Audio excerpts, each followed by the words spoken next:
अस्सलाम वालेकुम। अफ़साना भीख पढ़ लेने के बाद आज हम लोग अफ़साना भीख के मुसन्निफ़ अफ़साना निगार हयातुल्लाह अंसारी को पढ़ते हैं। इनके बारे में कुछ जानकारी हासिल करते हैं। हयातुल्लाह अंसारी को मैं यहाँ पे एक एक लफ्ज़ एक एक जुमला ध्यान से पढ़ रहा हूँ। मेरी आपसे गुजारिश होगी कि आप एक एक लफ्ज़ एक एक जुमला ध्यान से सुनेंगे, ठीक है। देखें यहाँ पे लिखा है हयातुल्लाह अंसारी लखनऊ में पैदा हुए, ठीक है ना।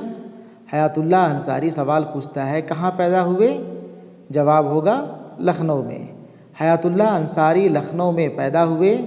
यहाँ पे आप लोगों को यह भी जानना है कि हयातुल्लाह अंसारी 1911 ईस्वी में पैदा हुए थे, ठीक है। अगर सवाल पूछ दे कि हयातुल्लाह अंसारी कब पैदा हुए तो वहाँ पे जवाब होगा 1911 ईस्वी में। यहाँ पे इनका नाम जो लिखा हुआ दिखाई पड़ रहा है ठीक उसी के नीचे 1911 और उसके बगल में 1999 जो लिखा हुआ है, यह 1911 उनका पैदाइश का साल है और 1999 में वो इंतकाल किए, वही ईस्वी सन यहाँ पे दिया हुआ है, ठीक है। आप याद रखेंगे कि हयातुल्लाह अंसारी लखनऊ में 1911 ईस्वी में पैदा हुए। 1926 में मदरसा फिरंगी महल से मशरिकी उलूम की सनद हासिल की यानी कि डिग्री हासिल की। अलीगढ़ मुस्लिम यूनिवर्सिटी से बीए किया। तालिब इल्मी के दौरान ही कौमी तहरीकों में दिलचस्पी पैदा हो गई थी, ठीक है। स्टूडेंट लाइफ में ही हयातुल्लाह अंसारी कौमी तहरीकों में बढ़ चढ़ कर के हिस्सा लेने लगे थे। महात्मा गांधी से अकीदत की बिना पर वो कांग्रेस में शामिल हुए और आखिर वक्त तक कांग्रेसी रहे, ठीक है ना। महात्मा गांधी से अकीदत की बिना पे, महात्मा गांधी से लगाव की बिना पे वो कांग्रेस में शामिल हो गए और आखिर वक्त तक कांग्रेसी बने रहे। 1937 में हफ्तावार अखबार, याद रखेंगे, हफ्तावार अखबार जिसका नाम है हिंदुस्तान, जारी किया। 1937 में हफ्तावार अखबार हिंदुस्तान जारी किया। यहाँ पे आप याद रखेंगे कि अखबार हिंदुस्तान हफ्तावार अखबार था जिसे हयातुल्लाह अंसारी ने 1937 में जारी करना शुरू किया था। 1944 में पंडित जवाहरलाल नेहरू ने लखनऊ से रोज़नामा कौमी आवाज़ जारी किया, ठीक है ना। यहाँ पे 1944 में पंडित जवाहरलाल नेहरू लखनऊ से रोज़नामा यानी कि रोज़ाना निकलने वाला अखबार कौमी आवाज़ जारी किया और अंसारी साहब उसके पहले मुदीर मुकर्रर हुए। मुदीर अंग्रेजी में कहते हैं एडिटर, ठीक है। 1966 और 1982 में राज्यसभा के रुकन रहे। 2 बार वो राज्यसभा के मेंबर भी हुए, सांसद भी हुए। हयातुल्लाह अंसारी और उनकी अहलिया ने उर्दू को उसका जायज़ मकाम दिलाने के लिए डॉक्टर जाकिर हुसैन के साथ एक दस्तखती मुहिम चलाई थी, ठीक है ना। इसे भी याद रखना है कि हयातुल्लाह अंसारी ने अपनी अहलिया के साथ मिलकर उर्दू को उसका जायज़ मकाम दिलाने के लिए डॉक्टर जाकिर हुसैन के साथ मिलकर एक दस्तखती मुहिम चलाई थी, ठीक है। हयातुल्लाह अंसारी ने अफ़साने, नाविलेट और नाविलों के साथ साथ तनकीदी मज़ामीन भी लिखे, ठीक है ना।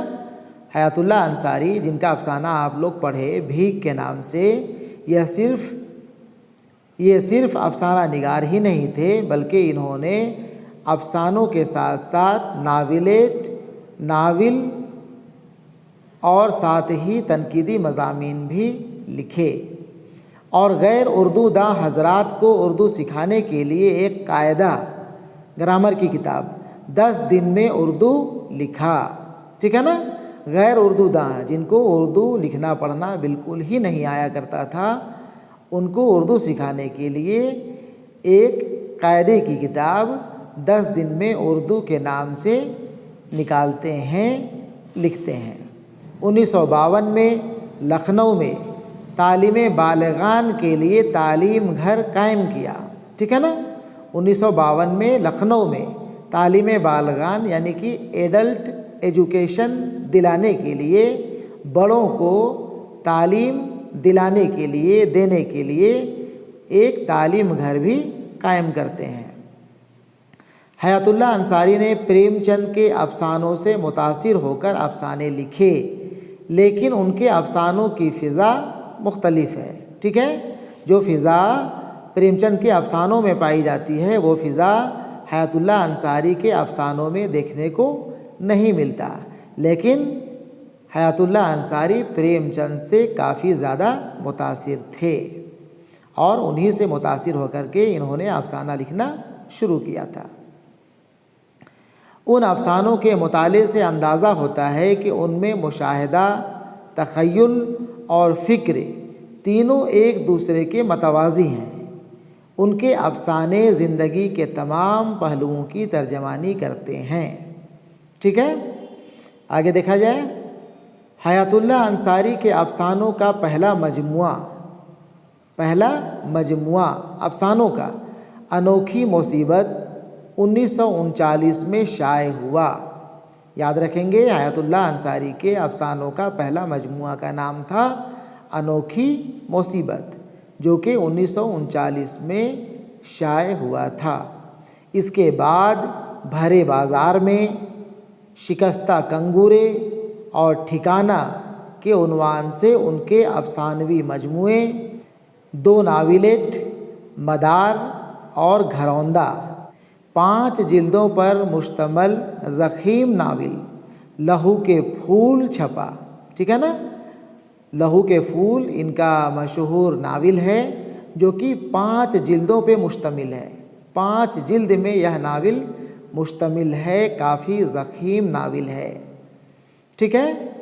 जदीदियत की सैर हयातुल्लाह अंसारी की तनकीदी किताब है। इसे भी याद रखेंगे, इनकी एक तनकीदी किताब है और उस किताब का नाम है जदीदियत की सैर। उन्होंने बच्चों के लिए भी कहानियाँ लिखी जो मियाँ खोखो और काला देव के नाम से शाये हो चुकी है। ठीक है ना। साथ ही इन्होंने बच्चों के नाम से भी कहानियाँ लिखी जो मियाँ खोखो और काला देव के नाम से शाये हो चुकी है। ठीक है। हयातुल्लाह अंसारी की यही मुख्तसर तारीफ़ थी। आप इनके बारे में जितना ज़्यादा से ज़्यादा पॉइंट याद कर सकते हैं, पॉइंट नोट कर सकते हैं, आपको उसे याद करना चाहिए, उसे नोट करना चाहिए। ठीक है।